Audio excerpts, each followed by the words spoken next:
For more than 4 decades, Joan Sutherland thrilled opera audiences in the world's great concert halls.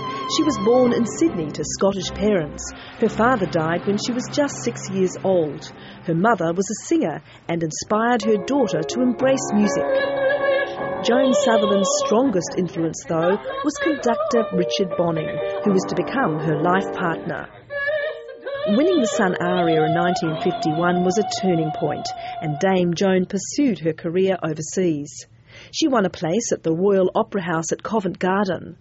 But while her voice was stunning, she lacked stage skills and sophistication. I was fairly gauche and fairly stiff on the stage. In 1952, Joan Sutherland sang her first leading role at Covent Garden, Amelia in the Masked Ball. 7 years later, she soared to international stardom with an acclaimed performance as Lucia in Lucia de Lammermoor. The role became her signature.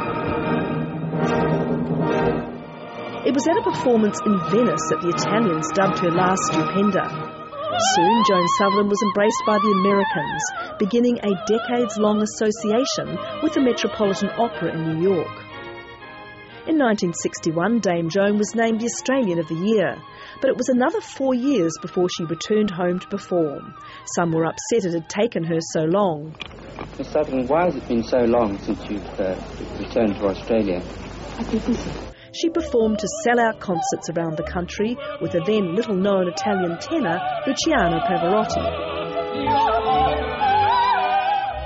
Dame Joan won many royal favours. Her loyalty to the Crown was fierce, and during the Republican debate in the mid-90s, she sided with Australians for a constitutional monarchy.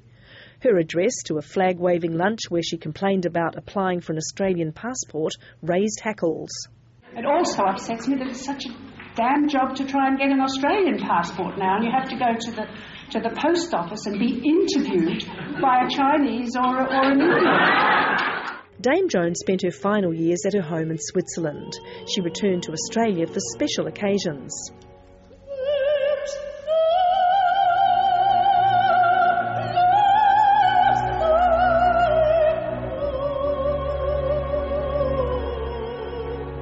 Her last Australian performance was in 1990. At the age of 63, her farewell song at the Sydney Opera House was Home Sweet Home.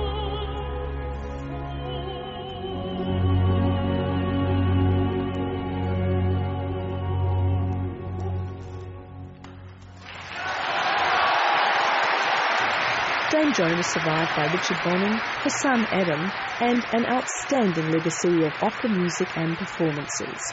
Anne Maria Nicholson, ABC News.